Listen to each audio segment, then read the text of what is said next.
जिन्ने के नौ मेरे को स्टेज पर पहुंचे लड़के परिवार वालों मैं कोशिश करांगा जो भी समा मिलता है क्योंकि मेरी ड्यूटी इसे काम की लगी है कि ना बड़े प्यारे प्यारे पहुंचे है। तो मुंडे जीजा जी कहते परिवार च सब तो वधिया रिश्ता होंदा, अगे भी जी लगता सुखना पिछे भी जी लगता।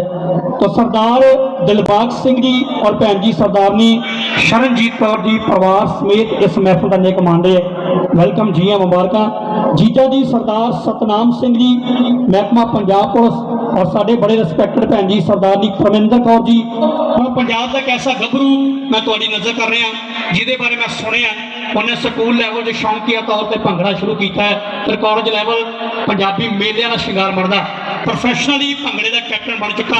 कहता जिहदी बुल्लियां ते मुस्कान गौर फरमाओ, जिहदी बुल्लियां ते मुस्कान, जिहदे पैरों में तूफान, जिहदे पट्टां दे विच जान, कहते सोहना नौजवान स्टेज ते आउंदा परफॉर्म करदा है, पंजाबी विरसे की झलक आउंदी है, पंजाबी विरसे की बात आउंदा।